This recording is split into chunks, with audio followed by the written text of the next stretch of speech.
Good morning, everybody. So, my new tool post showed up for this thing, and I thought I would take the opportunity to just discuss these things a little bit. So first thing I want to say is nobody is sponsoring this. I'm buying all of these with my own cash, so there's no question of whose stuff do I like or dislike based on what's getting given to me, because nothing is. So this is a Shars, and we're going to go ahead and get this thing set up on here. So I bought a BXA for this. This lathe kind of falls in between whether a BXA or an AXA ought to be right.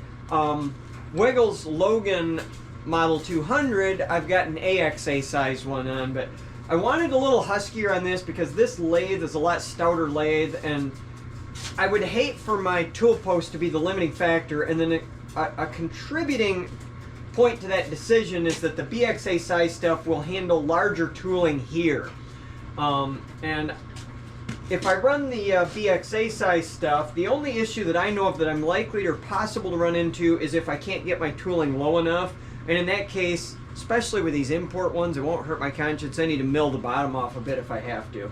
So anyway, so this is from Shars. Now, the reason that I went with Shars, I'll give you a few things here, but I'm going to go over these a little.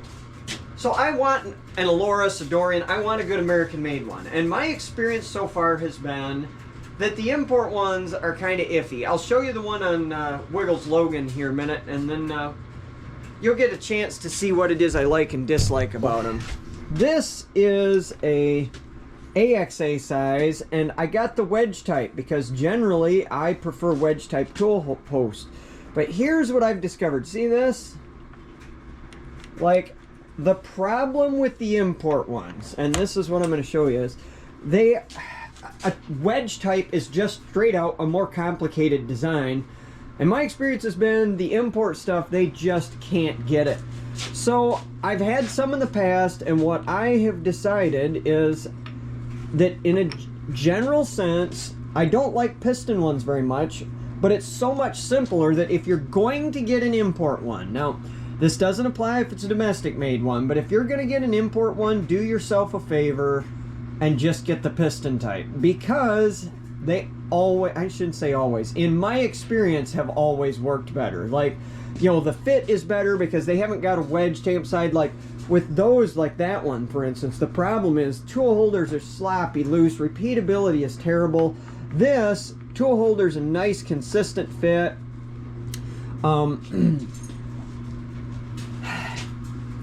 It's a compromise, you know, let's just be honest, we're compromising. But at any rate, so I'm setting up, it came with a generic T-nut for this for the top slide here. It was square, and you can see where I've scribed some lines on it and cut this off in the cold saw. And what I'm getting ready to do now is go set this thing up over here in the Bridgeport and mill it down now, because cold saw does a pretty good job, but I wanted a little more precise than that. So I'm going to set you guys up, and we're going to get this thing milled down to width and then cut the steps in it to fit that T-slot.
gas there a minute.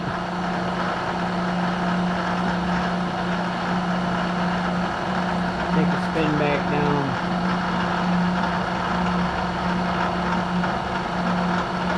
Yeah, I was getting quite a bit of deflection by doing that.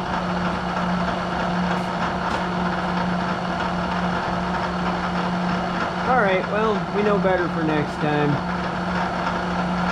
Just too much cut. It's a fairly tough piece of steel.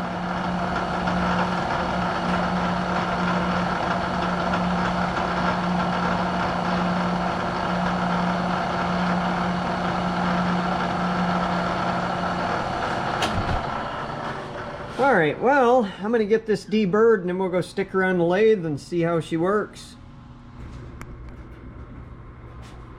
Alright, so I've marked this up with my permanent marker, and the reason is I want to see where this thing is actually touching in here. I've got it to be in a pretty close fit, and I was concerned that it might be hitting in the corner here, depending on... I want to do a little bit... This thing's got some boogers and burrs in it. I want to just clean up these corners, but it occurred to me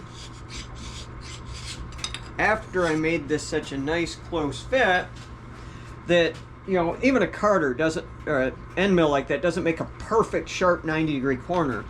And I want to make sure that it's touching, preferably out further to the edges. It's stronger that way. Like if I'm doing all my clamping right on the inside of these lips, then it's trying to rip those lips off. Oh yeah, look at that.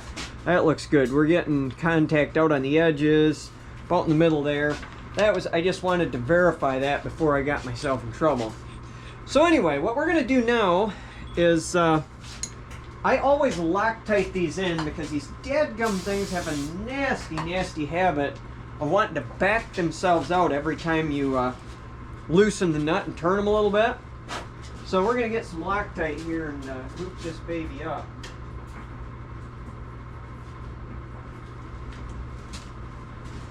I go ahead and use Loctite Red on them. If I ever want them out of there, I can get them out because I just heat them up. But the only reason I would ever possibly want this out of here would either be because this is stripped out and is junk, or because I'm adapting this over to a different lathe. I want to quick touch the top of this and just make sure there aren't any big ugly burrs that are going to interfere with the base of this.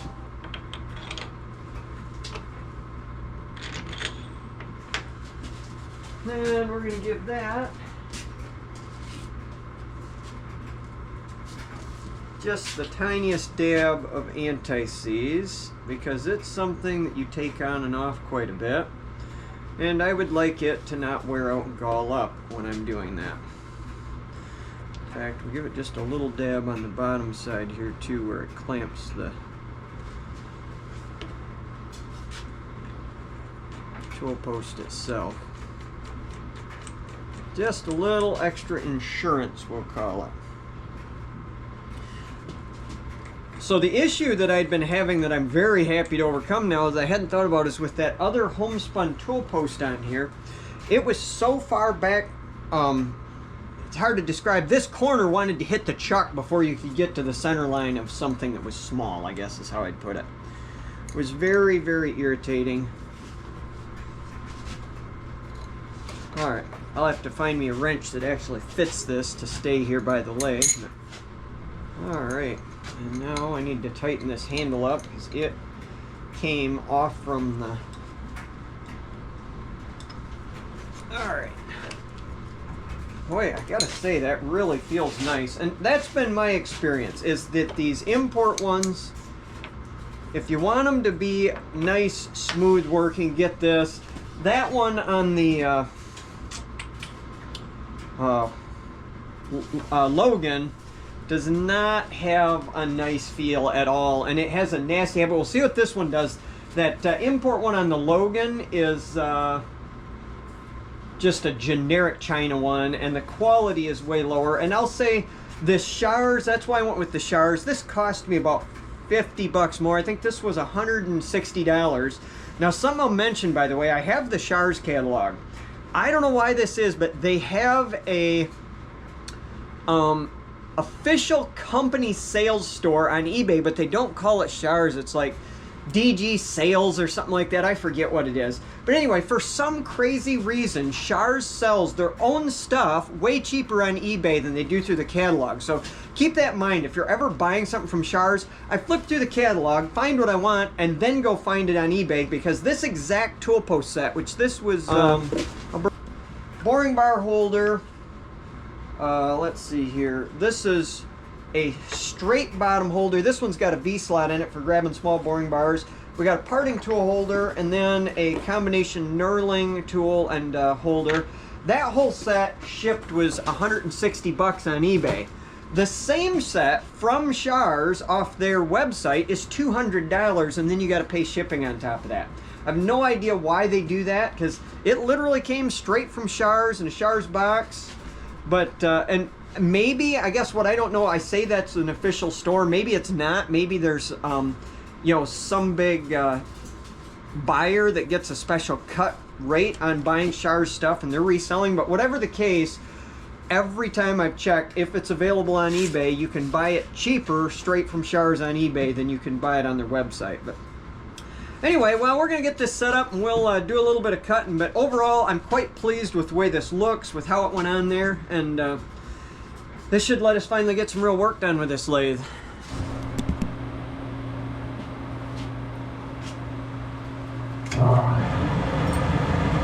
Alright, so the thing that I am most interested in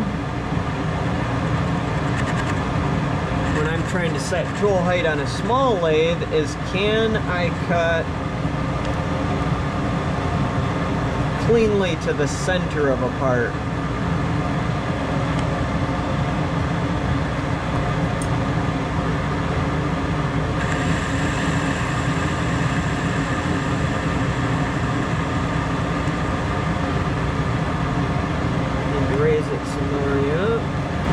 Goal is to leave just ever so tiny of a nubbin in the middle.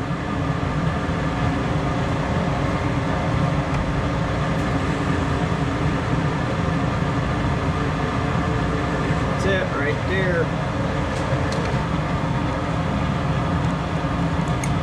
Lock down the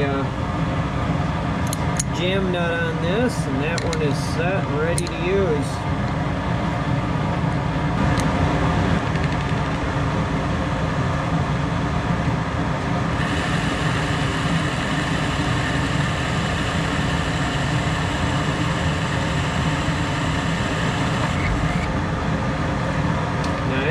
Tool's a little dull, but alright, let's grab the next one. Okay, let's start playing with this critter.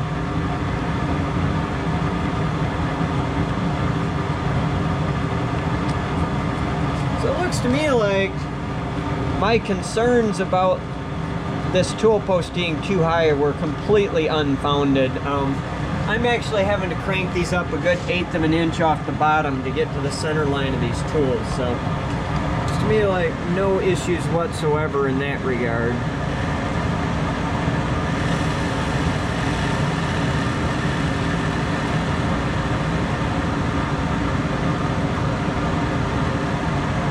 Perfect.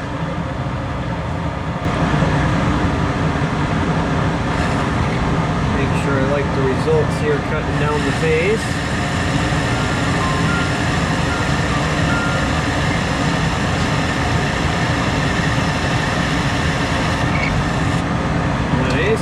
Alright, what's next?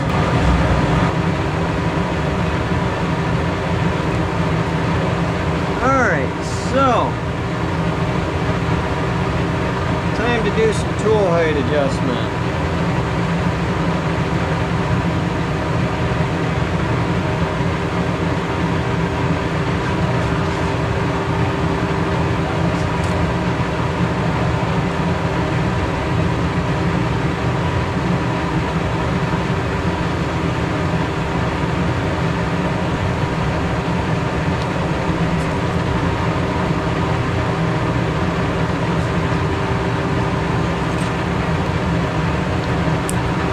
my experience with parting tools is you want them just a little bit below center, if anything, so that they don't dig if they get loaded.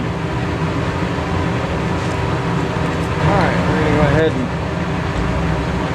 tighten that down there and then give her a whirl and see how she parts.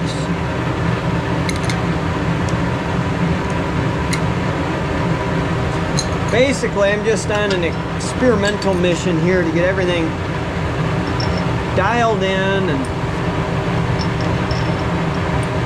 ready to use so that when I get a project that needs this thing, we're really legitimately ready to go.